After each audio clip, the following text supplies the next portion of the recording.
Hi, everybody, and welcome to another episode of the Double 18 podcast. I'm your host, Stephen Nagishi. Thanks for joining us on this late edition, somewhat of an emergency, but we are very, very excited that my regular guest, Rishab Skiri from the YouTube's DaWindyCity Production, was kind enough to be available tonight because he had a day off and went to the Chicago Bears training camp today, and he is kind enough to join me today to fill in on the action.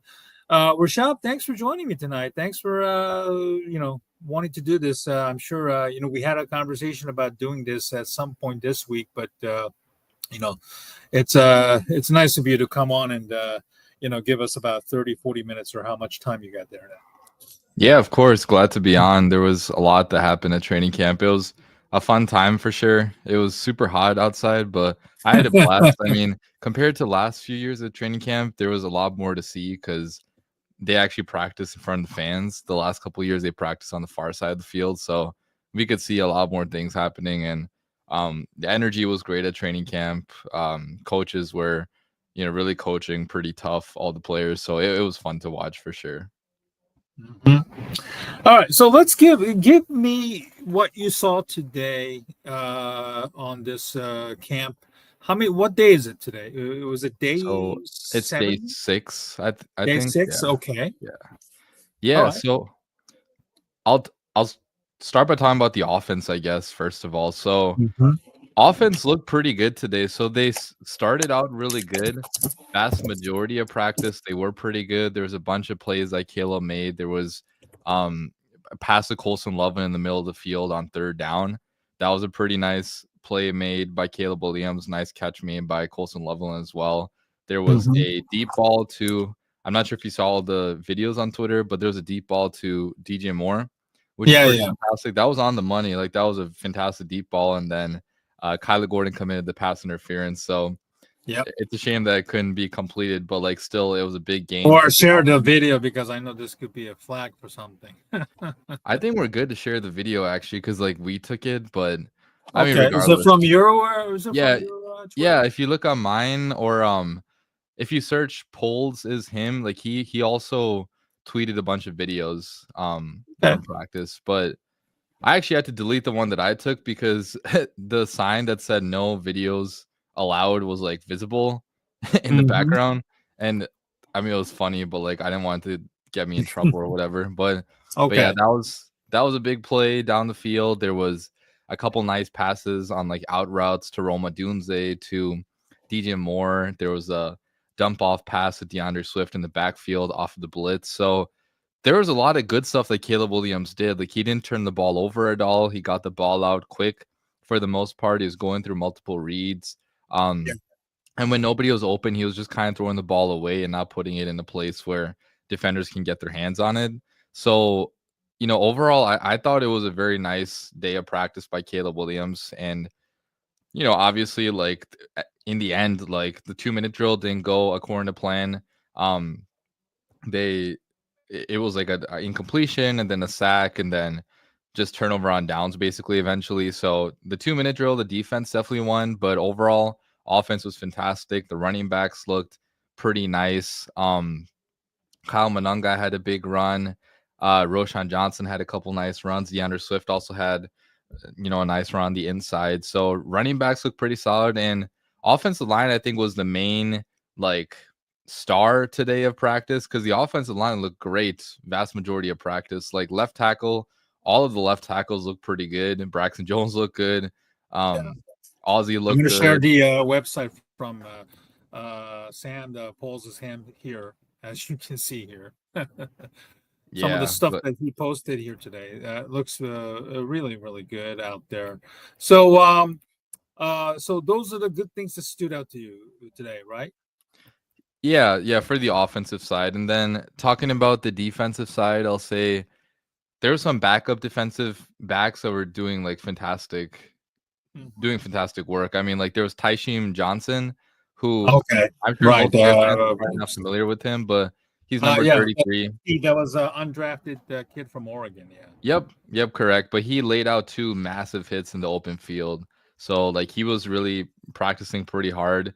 You saw other players like, Kyler Gordon had some big time plays. And, in the second half of practice, a lot of people, a lot of our receivers were getting locked up like near the end of the Mhm. 2-minute drill, especially like nobody really was open on this play. So the whole defense Right. was doing pretty good. But yeah, that's probably what I would say are the top highlights of camp. And I also like that I'm sure you saw that Ben Johnson threw out Luther Burden out of a play because he wasn't lining up properly, Mhm. which, some fans made a big deal about that. But I like that showed how, you know, Ben Johnson is enforcing accountability on this team. Like it doesn't matter who you are. If you get, if you mess up, you're gonna get thrown out. So it was a fun practice for sure. Hmm. That's good to know. Anything bad, offense or defense, that kind of stood out to you outside of Luther Burden kind of being removed, because obviously this was what his second day, or is this like the first time he's actually being incorporated into the offense? And he certainly has a lot of catching up to do, and probably was not up to speed, based on you know what you mentioned about Luther Burden today. Yeah, that was the main bad thing. There was also a high snap by um Drew Drummond. Yeah, Drew I Norman. think Yeah, there was I saw that there too. Yes, yes. yeah, I mean it was only one high snap. It wasn't that big of a deal. Right. And like I mentioned, like the end of practice, the offensive line wasn't really doing the best, and the whole defense in general, or sorry, offense in general, like really was struggling kind of. Yeah. And like there were moments maybe where they could have been a little bit better, but offensively, I didn't see a whole lot of bad, honestly. And from the defense point of view, I can't really think of much bad, honestly. Like today was honestly a really good day of practice by both sides because you saw both sides, winning their half of practice. Like the offense won most of the first half of practice and even the, maybe third quarter, and the defense came back and performed really well at the end. So I like the back and forth that went on, and it was just like good to see both sides competing. And I want to give credit to Ben Johnson too, because he really had the guys fighting out there hard. Like they were, hitting each other hard. You could hear the pads like really thumping, and the level of intensity was just so different than what we saw in previous years. Like guys were actually getting to the ball a little bit faster. Like they were locked in because they know that Ben Johnson is going to kick them out if they're not practicing their hardest, or like if they don't know what to do, they're going to be Mhm. kicked out. So I Yeah. think the coaching staff really is holding everybody accountable, and that's what's leading to the better practices. I would say this year. By the way, thanks for those watching us. Already 300 people plus, and then Celeste and uh, Ramina joining us on the comment section. Thank you so much, and feel free to ask Rishab or myself if you have any questions regarding, especially with what Rishab saw out there today. I'm sure a lot of the guys who probably missed out on buying or at least winning the training camp tickets would love to know, some inside scoop there. So I'm posting something that was being mentioned from Albert Breer about, Williams getting struggling initially because they were trying to make him, uncomfortable with the 11 on 11s, with throwing defense. It was, a lot of different looks and just trying to make him uncomfortable, and then people make such a big deal out of it. Um, did you see him? When you were out there today, that what you saw or what you read last week versus compared to how he looked today in the 7-on-7s and 11 and 11. What was the his command and his presence were like compared to last week versus today? Yeah, you're asking about Ben Johnson, right? Like his, or you said like how it affects Caleb Williams. Right. That was the comments being mentioned that was being posted here from Albert Breer of SI. And then, Oh yeah, yeah, yeah. Did he look good today? Was there yeah. any, like any false starts, or just like he looked confused or anything like that? No, honestly, he looked a lot better. Like the first couple days, we got reports that Caleb was kind of struggling a little bit. He got Hmm. taken out of practice, but I think Ben Johnson's hard coaching really toughened him up because he's already getting the hang of it. Like, you could tell today he was locked in many points in practice today. Like, he was, there weren't really many false starts or anything. There weren't any formation penalties. It seemed like everything was pretty synchronized already, which after a week of practice, that's fantastic news because we still have another month of practice. So I do think that like everything they're doing with Caleb, like I said in the article, with how tough Ben Johnson's being on him as well, like it's all helping big time. And Mhm. I saw we got a question. How do you feel like Ben Johnson's energy was at training camp, kind of playing into that? So, yeah, his energy was amazing. Like he was yelling at players, like he yelled at Luther Burden when he messed up. Right. And like he was just intense the entire practice. I feel like that level of intensity I Mhm. haven't seen from a Bears coach maybe ever. Like our last few head coaches, they just weren't that level of intense. Nagy was intense maybe sometimes, but he was more of like a fun guy that related to the players a little bit more. I think Ben Johnson's more like the strategic guy that's gonna really hold everybody accountable and make sure everybody's performing at their best level. So yeah, I think the theme of camp this year is just how much his coaching staff is making a difference on each player. And it's showing up with the backups too. Like if you look at the backups and how they're performing, Mhm. they're also practicing with the same level of intensity. And I think that's going to show up in the preseason games here starting next week that, our backups are really going to be fighting their hardest. And even guys like Tyson Bagent, I thought performed really well. Like Bagent had a few pretty nice throws today and last couple of days too. Um, and I think the Bears are pretty lucky to have him as a backup quarterback because, he's pretty good. Like honestly, for what a backup quarterback is, I don't think he's a starter, but like to be a backup and do some of the things he does, like it's pretty nice. So yeah, overall, big fan of Ben Johnson and what he's doing so far in camp. I think a lot of people are kind of like surprised about how vocal Ben Johnson is. Taylor Doll, who for those who are not familiar with, I've had her on a couple of times, and I hope to bring her back on again before the start of the season. She is the host down in 1010 XL in Jacksonville, of all places. She's a Bears fan. She's also works closely with the Windy City, Gridiron, part of the SB Nation's Bears page. She was interviewing the guy from the prideofdetroit.com about, Ben Johnson. And, they were discussing about Ben Johnson is not somebody who's very, very quiet. I think that was kind of, uh, that quickly was dispelled, what you saw out there. And certainly Luther Burden kind of caught the the blunt of it now that he is fully back and just starting to get himself back into the lineup. And certainly, the inactivities from missing OTAs and missing the very first week of the training camp certainly was painful for somebody like Luther Burden. But now that he's finally back, let's hope that he learned his lesson. I'm sure nobody likes being yelled at in front of your teammates or even Oh yeah. fans, for that matter, when there's thousands of them. With all eyes on you, of course, and the media catches those things and run with it, whatever you will. So hopefully Luther will finally, get it up to speed and start to display the skills and talent that made him a high draft pick for the Bears, because I know Luther Burden, I'm sorry, excuse me, Ben Johnson has high hopes for Luther Burden. My guest tonight is Rishab Skiri, who is the Bears YouTuber from his YouTube channel, DaWindyCity Productions. Stephen Nagishi with you tonight doing the emergency live stream with Rishab attending the Bears training camp today.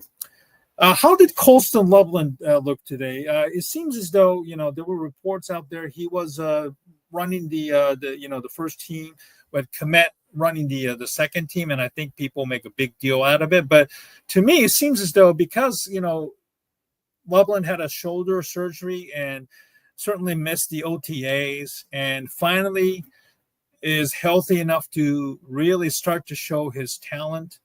It seems as though they're just giving him, the first team reps to, get him up to speed. What were your thoughts on the, Loveland out there today? And do you feel the same way as well about him getting first team snaps right now?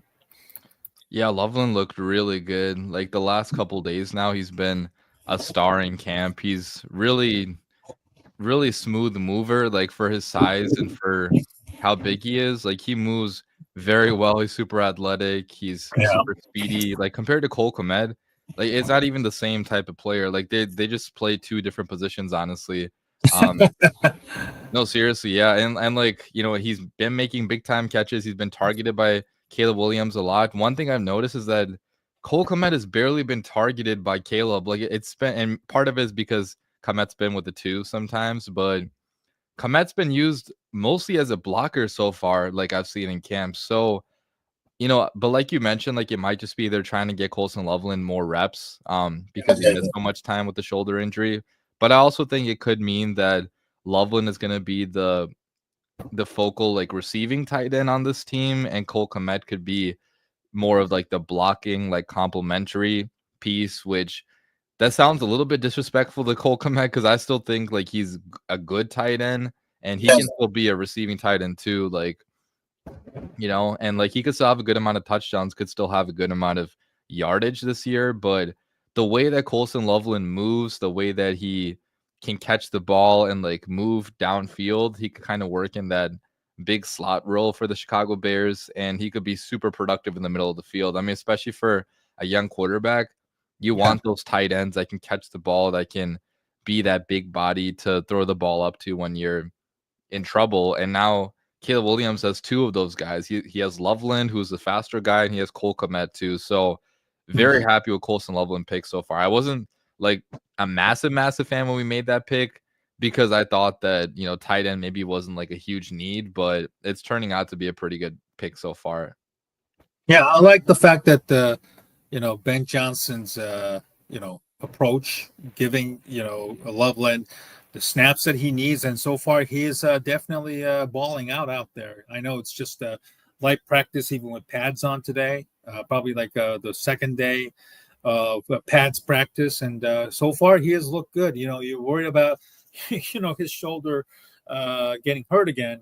Either landing awkwardly and stuff like that. So hopefully, they be very, very careful about how they handle that situation. And, having a tall, a tight end that can really, really get open and just run like a wide receiver out there is going to be a very, very huge weapon for the Chicago Bears, especially in the red zone.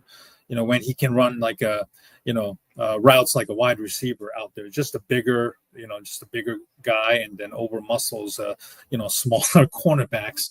So it's going to be very, very interesting. Cole Komet, he takes a lot of crap, because, he's not the tight end that we all thought that he was going to be, but he's still a very decent player. He can stretch the field, attack the middle of the field himself, and he's also a good receiver in the red zone himself too. But there's still a role from him. I'm sure that his numbers might not check out as good as it was because of Loveland and the other receivers that probably gets the ball. But for people to automatically assume that he's going to be on the trade block or something like that, maybe getting traded for somebody else is just a little preposterous with the way that Komet has been treated the last few years, unfortunately. But Rome Odunze's performance has been generating a lot of buzz, and it seems as though people are probably starting to think that Rome Odunze is now a wide receiver one. Do you feel that way, or do you feel like it's a little bit premature to anoint him as wide receiver one at the moment? I think it's too early based on what we've seen in camp, because like today in camp, DJ Moore was definitely the receiver number one. Like he was being targeted first on a lot of these plays, and Caleb went to him a lot more. So I think that Odunze could be the receiver one eventually this season. Like it's totally a possibility because he's super gifted. I mean, he could be the guy that can go down the field, win those jump balls.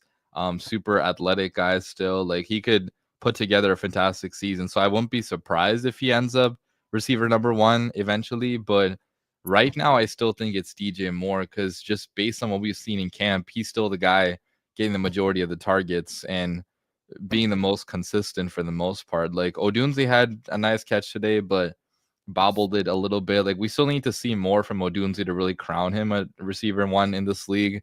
But I am pretty hopeful it's going to happen.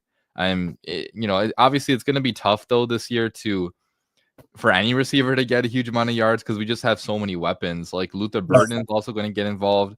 Colson Loveland is going to be a big receiver. Cole Kmet too. DeAndre Swift from the backfield. Like, this is the most weapons I've ever seen on any Bears team, maybe ever in my life. So it's going to be hard for everyone to get their targets. But I'm definitely excited about Odunze for sure. Let's talk about the running game. The Bears have 3 running backs on their roster right now, and it looks as though, barring any significant setback, this is the running backs that they're going to carry entering the preseason and hopefully into the training camp. I know people talk about DeAndre Swift. He has experience playing for Ben Johnson in Detroit before being traded to the Philadelphia Eagles a couple of years ago. People are very, very high on Kyle Monangai, even though he is a 6th-round pick out of Rutgers. But the one that I'm very curious is about, Roschon Johnson. It seems as though there are some positive reports coming out of the training camp about Roschon Johnson. It feels like, is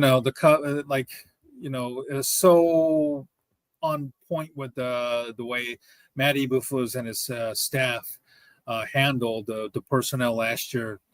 Johnson was strictly like a short yardage back, a couple of touchdowns, mostly from the goal lines. He had a concussion which sent him back tremendously last year. I think Roschon Johnson has the chance to be like a main guy, running back number one, who gets like at least 20 carries. If he can carry that momentum into the regular season. How do you see this running game going, in terms of who's the RB1, RB2, RB3, or it doesn't matter in your opinion? Yeah, it's kind of a tough question. Like, I think it might depend on the game, and also depending on who has the hot hand. Because I really don't think there is a RB1 on this team. I mean, probably going to be DeAndre Swift getting most of the carries because he's getting paid the most money. He's been the most productive in the NFL so far. But I just wouldn't be surprised if, like, Roschon Johnson took over in some games. So I'm still a big Roschon Johnson fan. Like, coming out of college, like, I was super high on him, and I thought he would take over to be the Bears RB1. Now, last year, he wasn't really given much of a chance. Like, the last 2 years, he's barely gotten any carries in the Chicago Bears offense. And last year, our offense was just so horrible. Run blocking was so bad. Run design was so bad. We were down so big in games that we couldn't even run the football. So Roschon didn't really have a good season last year, but there's still some to like in what he is as a player. Like, he's super physical. He can bulldoze through people. He can get those third down conversions. He can get those goal line touchdowns. So I could still see Roschon being a big part of this offense. And then Kyle Monangai is kind of like a wild card, because I don't know what to expect out of him, because he was such a late round pick.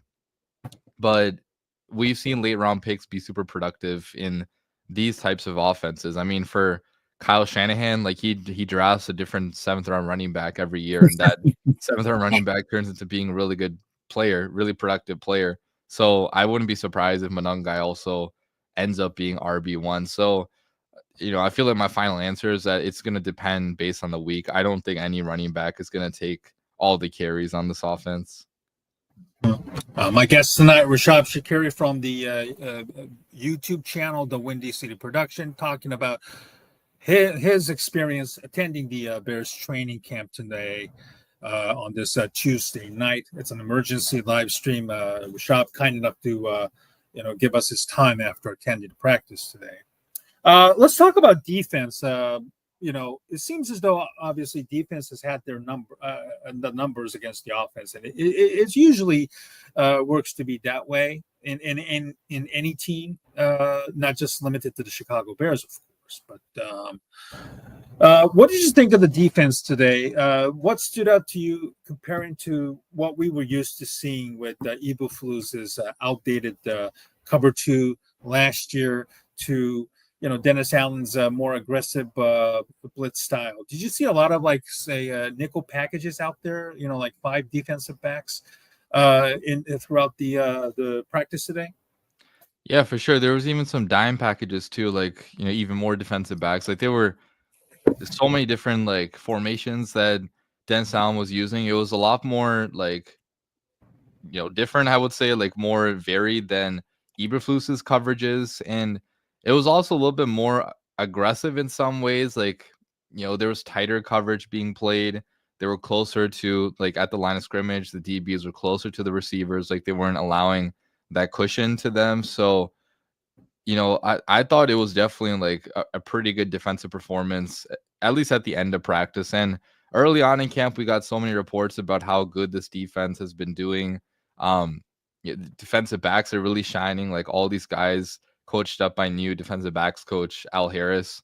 He's been doing a good job with these defensive backs, especially the backups. Like, they've been improving big time. Like it seems like our backup cornerbacks, like defensive backs, like they're really good this year. Like they're making big time plays. They're, being super physical, and real test will be during the regular season games. But overall, I'm really liking what this defense is doing so far. And, it's early, but like, even if you look at the defensive line, like some guys like Gritty Jared are being super, super disruptive. Mhm. Montez Sweat had a good practice a couple days ago. Javon Dexter, we haven't heard his name too much, but he's also, made some plays against the run too. So I'm pretty optimistic about this defense. I think it could be hopefully top 12, top 13 defense. One of the key additions this offseason, Deo Odengbo, hasn't really, not many people were too high on him when he was signed because, I think they're banking on Allen's coaching as well as his youth. Obviously, it is on his side. Did you get to see up close Deo Odengbo and how he looked out there today at all? Yeah, I didn't really see him making too many plays today. It was mostly because the offensive line was doing so good. Like, especially going up against fantastic guards and, even the tackles, but, like, obviously it's gonna be pretty difficult, but, yeah, I honestly didn't see Diode, like, make too many plays. We haven't really heard his name so far, so I guess we'll see, like, when the games start if he can be more productive, but so far, um, not really much to report on with him, but we'll see. It's pads only came on, like, a day ago, so it's still super early for all these things, I'd say. Okay. How has the linebackers and the defense DBs looked? I know Kyler Gordon looked pretty good out there from what I read today. Yeah, well, talking about the linebackers first. So TJ Edwards had a fantastic play behind the line of scrimmage.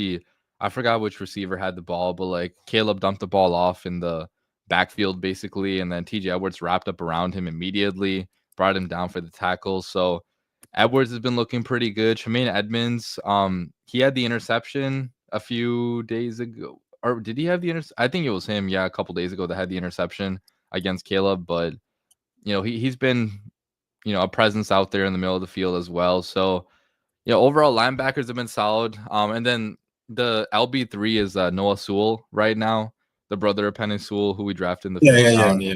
a couple years ago. He's finally getting a lot of action too, as that third linebacker. So that'll be pretty interesting to see like what happens with him because we haven't really seen him play that much recently.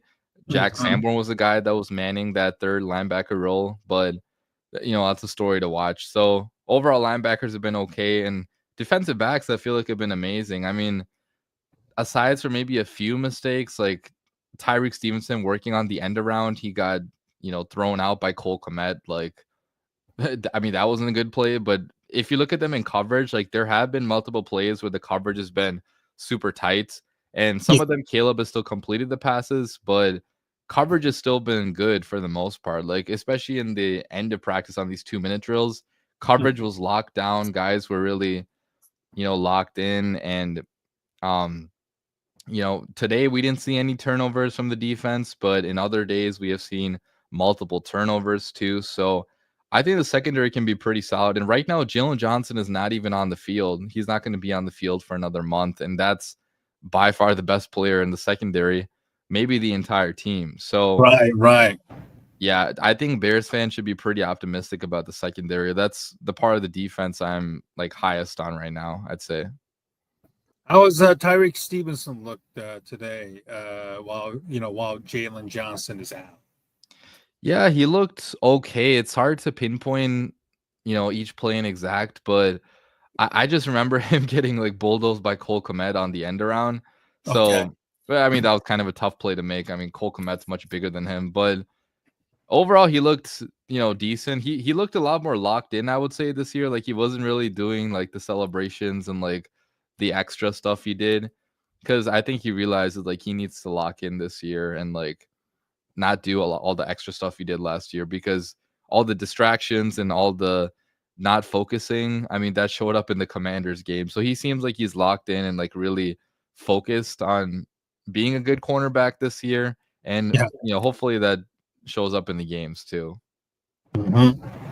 How has Jaquan Briscoe looked? I know he's obviously coming back from a long percussion that really sidelined him basically the majority of the season, and he's wearing the the foam on his helmet to better protect himself.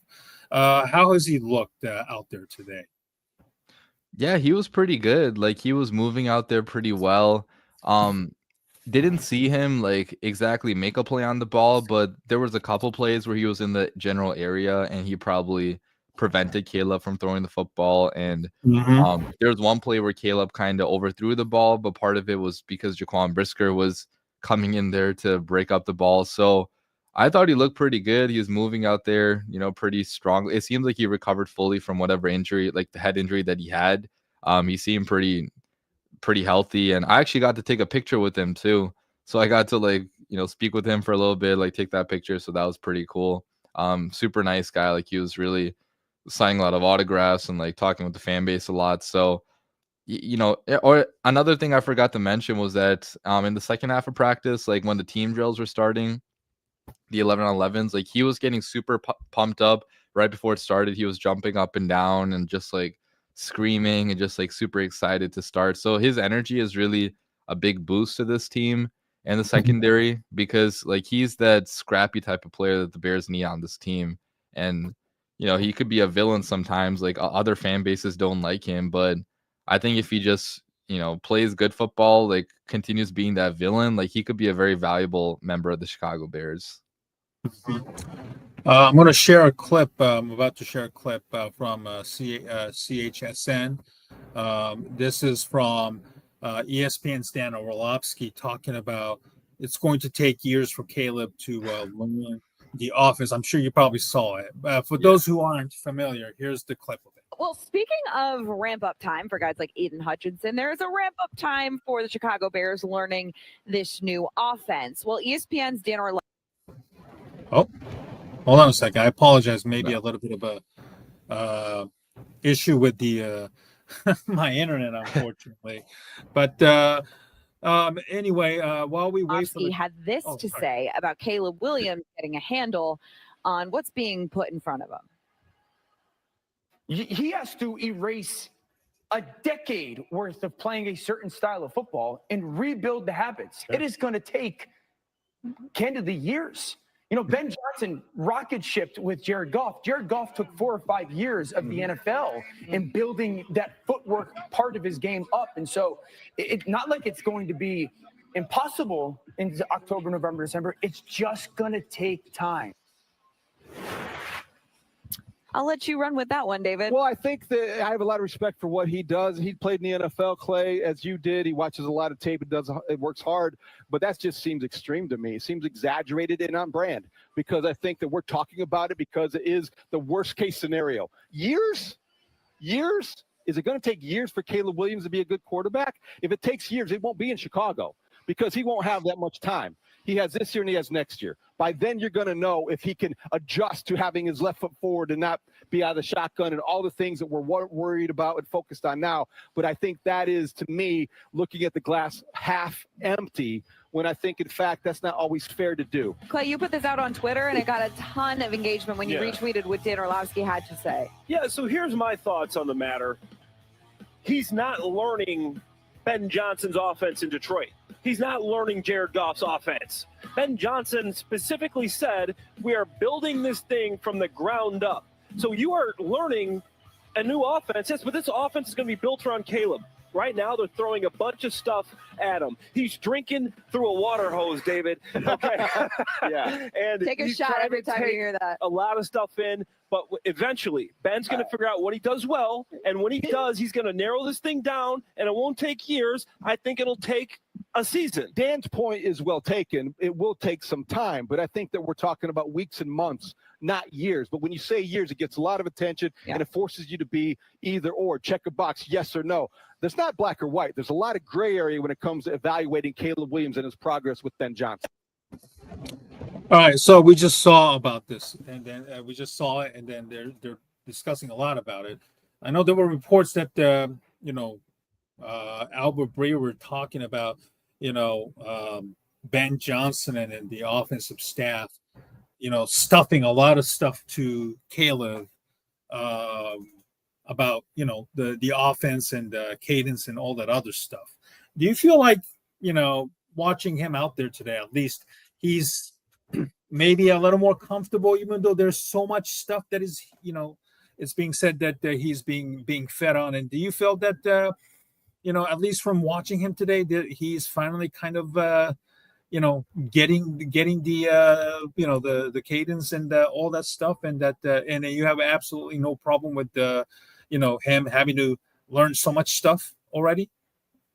Yeah, I don't have any problem with it whatsoever. He is definitely getting better. Like, if you compare his performance this week to last week, he's already improving in many areas, like the cadence and everything. I mean, he got thrown out of practice or thrown out of a play during his first week because he didn't know what to do, and that hasn't happened since then. Like, he is definitely improving in many ways. I don't think it's going to take years and years, like Dan Orlovsky is saying, because like Clay Harbor said, they're going to build this offense around Caleb. They're not going to, right now they are giving him complicated stuff to see what he can do the best, but all of this stuff is not necessarily going to be there in the regular season. Like, if there's a play that Caleb is struggling on a lot, like he just can't get his head around it yet, they're probably not going to put that in the playbook, because Ben Johnson designs his offenses around the strengths of the quarterback, which most offensive coordinators we have had, they don't do that in Chicago. But we're hoping Ben Johnson can be different. So, we're kind of seeing some of that already come into play. Like, there's been so much play action this year in training camp. Even today, there's a bunch of play action passes. Last year, I could barely remember seeing any play action passes. Shane Waldron rarely called play action passes. And for a young quarterback, that's something that can make the game a lot easier, like make that linebacker hesitate a little bit and maybe cut the field in half if you're doing a play action bootleg, on the run. So I think Ben Johnson already has Caleb Williams' best intentions in mind. He's not going to throw everything at him in the regular season. It's going to be the plays that he is actually comfortable with. And then when he masters those plays, and maybe he's going to go to the more advanced, complex stuff. It's going to depend on how fast Caleb can comprehend all this information. But based on knowing his work ethic, based on knowing what he's done in college football in the past, he can definitely process those advanced schemes. Shane Waldron's scheme last year was super complicated, and he still had above 3,000, whatever stat line was. He had 3,500, still decent amount of touchdowns, barely any interceptions. So even working with such a bad play caller that threw everything at him, he still had some good moments, but obviously the sacks were too much. But this year it's going to be different, because Ben Johnson is going to use the plays that he actually is comfortable with. A couple of more minutes with Rishab Skiri from the DaWindyCity Productions YouTube channel, talking about his attending the Chicago Bears practice today. Obviously, the key to the offense is a good offensive line, and the Bears finally seem to have that nailed down with much improved interior. I know we talked about Drew Dolman having a pretty one bad snap out there, but overall today, outside of that one bad snap, how did you see the offensive line performing, and how optimistic are you now that the interior of the offensive line has been upgraded? That the only thing right now that we have to worry about is the left tackle, and we'll get to that in a little bit as we close out the show. How did the offensive line overall look today? They looked really good compared to previous years. They looked really solid.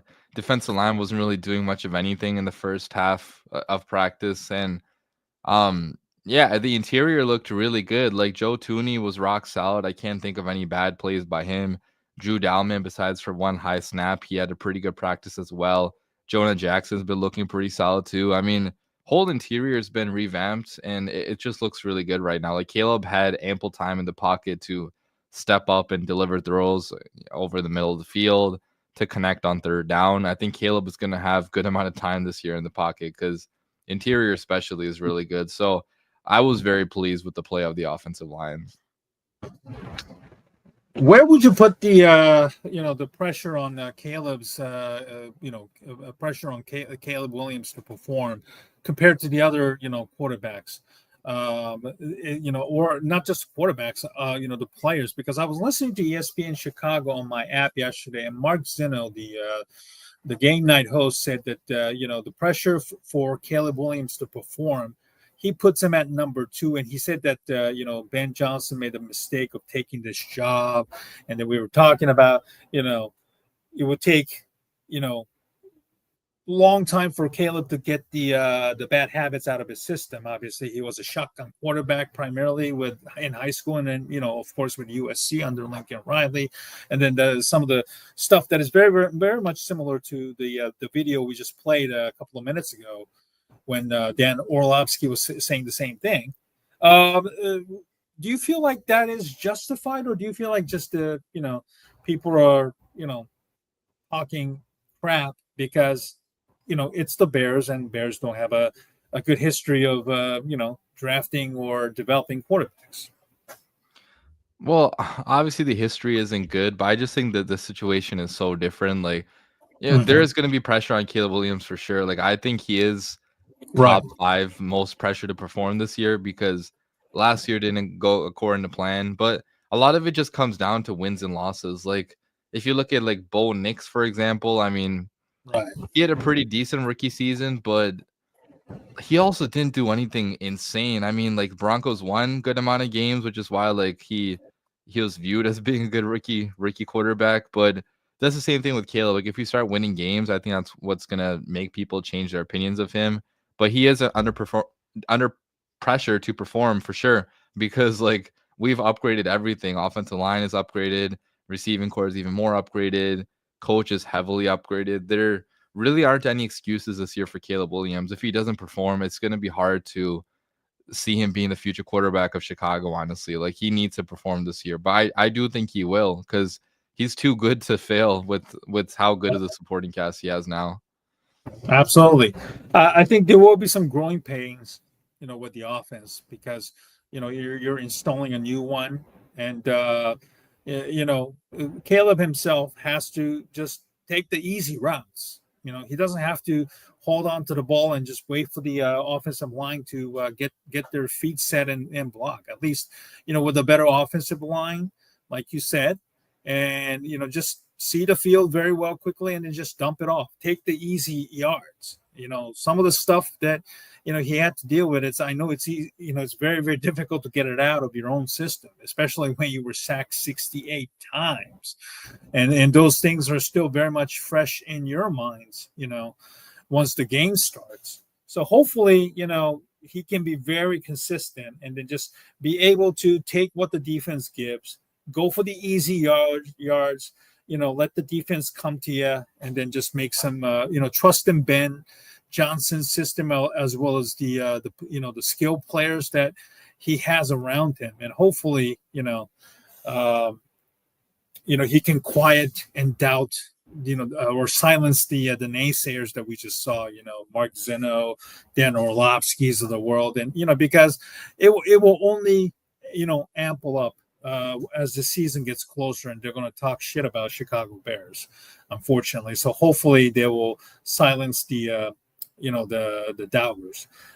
Finally, let's end on this note. The left tackle position obviously is the hot button topics among the Bears fans.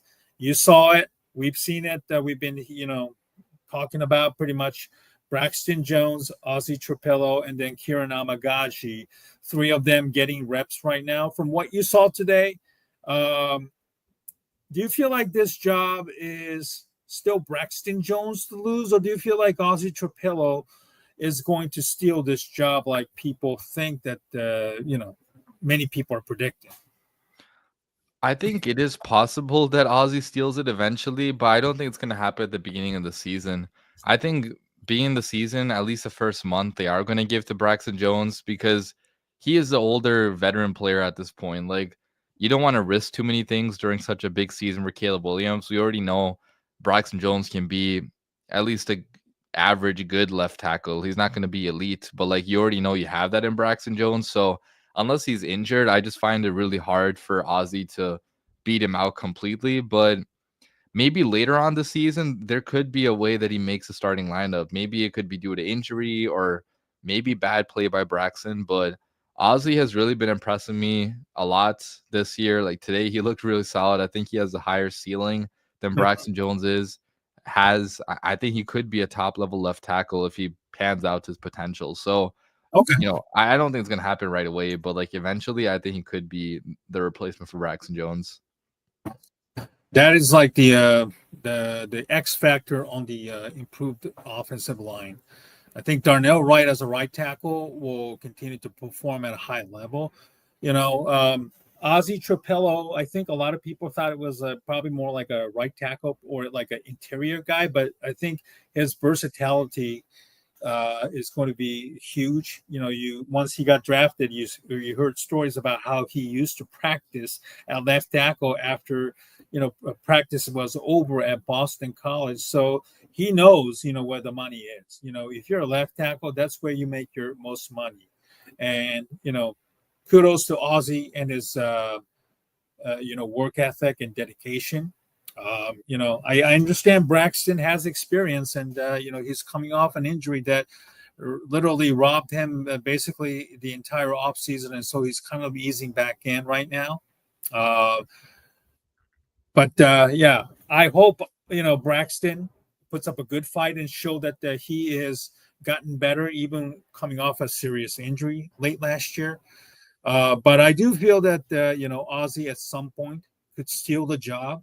If Jones is either still having some problems, coming off an injury, or if he has bad, penalties like false starts or holding, if he's still having trouble to deal with bull rush or, speed rushers where he can't plant his feet and, beat the, those speed rushers off the edge. So it's at least I feel comfortable knowing that Ozzie has looked good and has not looked overwhelmed. Again, this was just a, simple practice, and going up against the, the bunch of second and third strings or even, undrafted rookie free agents in training camp might not mean much at all. But, very curious to see how Ben Johnson and his staff are going to judge and name the left tackle in this critical upcoming season.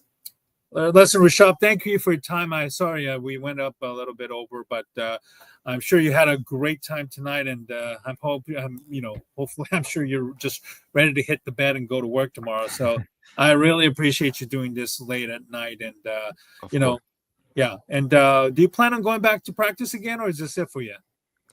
I'm hoping so, to maybe go next Thursday. I'll have to see if I can get time off from work because I've been traveling a lot. So I'm not sure if I'll be able to go again. But if this was the only one, it was a fun one to go to for sure. Absolutely. And listen, I hope you do get to go to another one, and hopefully we'll talk again in a couple of weeks once the the preseason game takes place, as well as the scrimmages, and see how the Bears look out there. Maybe we'll get a better idea where offense and defense is, and how has Caleb looked against in preseason, as well as the the scrimmages. I do believe there is one with the Miami Dolphins in mid to late August, so that might be a huge one as well. So enjoy the rest of your evening, and hope to do this again in a couple of weeks whenever you're available, Rishab. Sounds good, man. Thanks for having me as always. Thank you very much, and thanks to 874 people joining us on this live stream as always, and asking us questions and comments as well. Thank you for sharing the link there from Honey McMahon a little bit earlier. That's it for tonight, and we look forward to seeing you next time on the Double 18 Podcast live stream. Till then, Bear Dan, and have a great evening, everybody.